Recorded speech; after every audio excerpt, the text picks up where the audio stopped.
Olá, meu nome é Daiane Martins e sou psicóloga aqui na S2 Psicologia. O vídeo que ia ser postado essa semana, a gente acabou postergando para outra. A gente resolveu mudar o vídeo porque esta semana, em Porto Alegre, nós batemos o número de 100 mortos do Covid-19. Dai, não aguento mais ouvir falar em Covid. Pois bem, o motivo de eu estar vindo falar sobre isso é que quando a gente começou a questão da pandemia, começamos lá em março, nós estamos, né, em início de junho.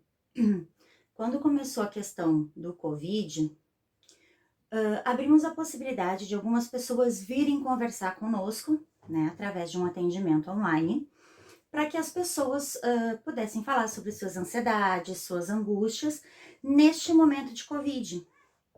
E uma coisa que nós percebemos, e é por isso que eu vim falar, que durante esses atendimentos, muitas pessoas, na verdade, já vinham com um quadro de isolamento social, já vinham com um quadro sem perceber de depressão, um quadro sem perceber de uma ansiedade maior.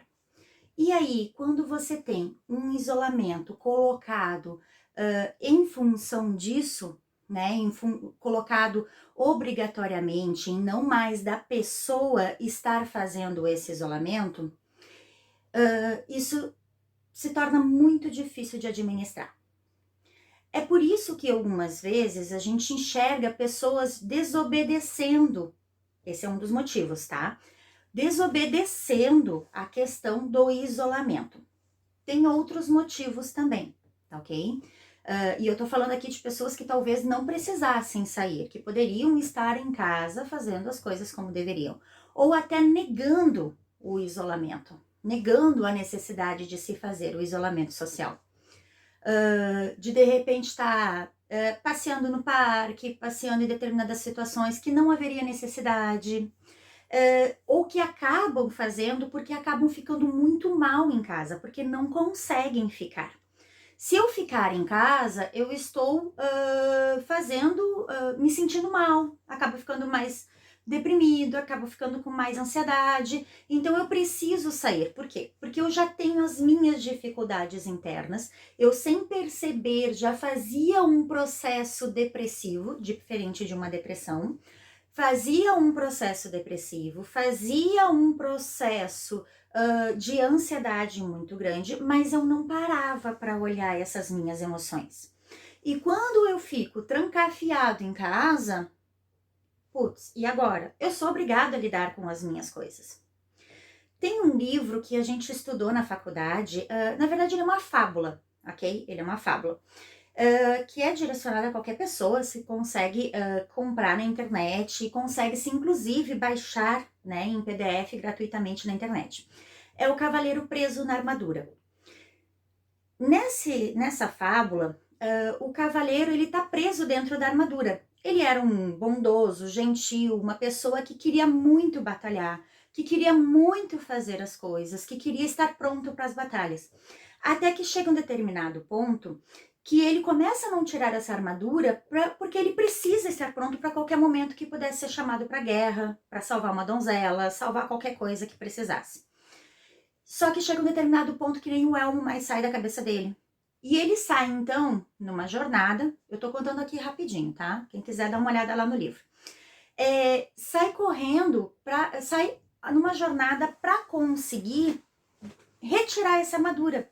Porque chega um determinado ponto que nem se alimentar mais ele consegue. Porque não sai nada, né? E ele vai indo. E num determinado momento, ele acaba tendo que adentrar num castelo chamado Castelo do Silêncio. Nesse Castelo do Silêncio, ele é obrigado a ficar preso dentro daquela armadura e sozinho, e em silêncio com ele mesmo. Ele tá no escuro, ele não enxerga nada à frente, ele não enxerga nenhuma situação adiante. E isso é muito desesperador, porque eu sou obrigado a estar comigo 24 horas. Para quem nunca estava acostumado a olhar para si e eu tô acostumado a lidar com a vida cotidianamente, a lidar com tudo que tem no dia a dia, que eu tenho que fazer todas as coisas que estão ali na frente, ou seja, eu faço sem parar, sem pensar, eu vou vivendo, mas eu não tenho aquele momento em que eu paro, sento e olho para as minhas emoções. Como é que eu faço com isso? É a primeira vez que eu sou obrigada a fazer isso. É a primeira vez que eu sou obrigada a estar nessa posição. É muito difícil, é complicado isso. E aí a gente vê, por causa disso, eu não estou dizendo que todo mundo funcione assim. Eu estou dando um exemplo de algumas situações que acontecem e que se comportam dessa forma. Outras pessoas vão se comportar, pode ser de outro jeito, a razão pode ser outra. Mas a gente acaba enxergando de repente pessoas por este motivo estarem negando a existência da pandemia, estarem negando a existência da necessidade do isolamento, porque é extremamente desesperador para essa pessoa ter que ficar parada com ela mesma. Gente, isso não é muito incomum da gente ver pessoas que não conseguem parar e pensar sobre suas emoções, pensar sobre suas questões, pensar como que a sua vida anda, pensar, as pessoas vão vivendo a vida, vão vivendo a sua vida ali. Então eu tenho que levantar de manhã, eu tenho que me vestir, eu tenho que sair para trabalhar, eu tenho que sair para fazer as coisas. Então eu vou fazendo isso no dia a dia. E quando a gente abriu para essas pessoas virem conversar conosco, grande parte delas era esse o motivo. Eu estou trancado dentro de casa, sendo que eu não percebo, na verdade, que eu já vinha fazendo um isolamento. Por quê? Porque eu vivia a vida no dia a dia, eu quase já não tinha um relacionamento de famílias muito grande, de eu sentar e conversar com as pessoas, de realmente eu sentar e estar ali, aonde eu sento e realmente eu tô ali. Então eu começo a trazer as minhas emoções para as pessoas, eu começo a apresentar as minhas outras partes, aquelas que eu escondo, né, e que eu morro de medo delas. Eu não apresentava isso para os outros. E aí, à medida que isso ia acontecendo, ou seja, eu estava isolando isso, agora eu sou obrigada a ficar presa no castelo do silêncio. Por quê? Porque de repente tem gente assim, olha, eu não fui demitido, mas eu não tenho atividade para fazer, porque a minha atividade exigia eu estar com a pessoa lá na sala de aula, por exemplo, exigia eu estar trabalhando com as pessoas ali mais no direto, ou de repente, olha, vamos imaginar assim, eu sou uma mão, tá? Pode aumentar os dedos aí se for o caso de você. Aqui tá toda a minha energia, tudo que é meu. E eu tenho que pegar isso ao longo da vida e eu tenho que ir direcionando isso. Então, vida pessoal, trabalho, estudo, vida social, família, né? E aí vai aumentando cada um com as suas mãos, quanto mais que tem. Vamos supor que a tua vida já não estava mais direcionada para um monte dessas coisas, estava direcionado para uma situação. E aí, de repente, puf, aquela situação é fechada. Bom, minha vida era sair de casa e trabalhar, porque o próprio Freud já dizia que o trabalho era uma forma de dar dignidade às pessoas, era uma forma de trazer personalidade à pessoa. Então, assim, de mostrar a personalidade dela, de trazer a situação, como que ela é, de dar um sentido à vida dela. E de repente, pronto, eu não posso mais trabalhar. Diaristas, por exemplo, muitas vezes estão aí desempregadas, não estão podendo trabalhar, porque tem que ir até a casa de outras famílias, elas trabalham cada dia numa família, não podem sair e trabalhar nessas outras casas, porque, bom, se eu vou em cada casa, eu corro o risco de contaminar, e aí as famílias já disseram, olha, na minha casa tu não vem. Algumas não estão nem recebendo por isso, estão sem receber o seu prolabore. Por quê? Porque não estão trabalhando, e algumas casas não puderam ficar pagando o prolabore nesse tempo. Então, assim, você tira isso. Você tira todos os sentidos que a pessoa tem. Quanto mais essa pessoa tivesse apenas com um sentido na sua vida, não tivesse embasado em vários, né? Estruturado isso em vários sentidos, com vários pés, né? Não é nem tripé, é vários, porque é isso que a gente precisa. É sustentação. Então, quanto mais colunas eu tenho sustentando a minha vida, melhore a qualidade da minha vida, melhore a qualidade do meu sentido. Então, assim, eu não tenho tantos. E aí eu já estava basada só uma, puf, perdi. E aí, como é que fica? Aí eu preciso achar um sentido novo. Então aí a pessoa se coloca no exercício na rua, coloca numa situação, não posso perder tudo, eu tenho que distribuir mais, eu tenho que conseguir ir pro shopping, abre as portas do shopping, todo mundo vai pro shopping mesmo não precisando. Então assim, é muito ansiogênico. É muito, e às vezes as pessoas nem percebem isso, elas negam. Esse é o primeiro mecanismo de defesa que existe nas pessoas, a negação. Criança faz isso. E a gente nunca vai perder isso, a gente vai fazer isso pelo resto da vida. A negação vai existir. Morre um parente, a gente diz, não morreu. Quantas vezes a gente esquece que o parente já faleceu e a gente acha que tá vivo? Eu tenho que ligar pro fulano. E aí, daqui a pouco não, mas o fulano não morreu, faleceu. Aí eu tinha que contar pro fulano, pro ciclano. Mas eu não posso contar. Então, a primeira coisa que a gente faz é negar. E é um mecanismo muito básico nosso e que a gente exerce ele pro resto da vida. Então, de repente, tu diz pra pessoa assim, olha, você não pode fazer isso. Pronto, eu perdi todas as minhas bases, perdi todos os meus sentidos.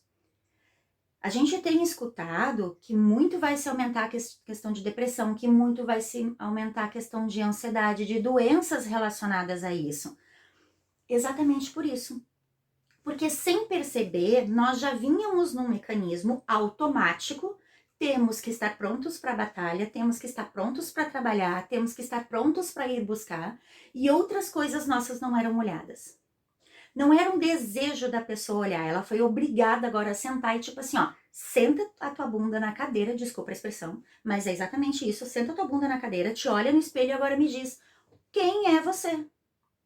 E aí, tipo, putz, eu era só definido pelo trabalho. Eu era definido pela minha jornada do dia a dia. Agora eu não tenho isso. Isso é extremamente angustiante e aterrador para as pessoas. Então, muitas vezes as pessoas estão em casa sem perceber, desesperadas. E aí começam a sair, correr pra rua, fazer coisas que não fariam normalmente. A pessoa é extremamente cuidadosa, extremamente cuidadosa com tudo no dia a dia. Começa a entrar dentro de casa e não tá nem aí pros protocolos de limpeza quando você vai entrar dentro de casa, para organizar as questões, para garantir que o vírus não tá entrando junto. A pessoa sai na rua e não toma os determinados cuidados para não se contaminar. Tá com a máscara, bota a mão em qualquer lugar, enfia a máscara aqui, coça o olho, não sei o que e tal. A pessoa vai, né? Assim como tem pessoas que ficaram extremamente, vou usar uma palavrinha aqui mais ou menos, neuróticas, em que acabam exagerando nos produtos de limpeza, né? Álcool, água sanitária, misturam os produtos, né? E daqui a pouco tem uma contaminação, acabam tendo um problema de intoxicação, essa é a palavra, de intoxicação por excesso de produtos. Então, assim, por que eu trouxe esse vídeo? A gente acabou não trazendo o vídeo que nós íamos trazer essa semana e trouxe isso.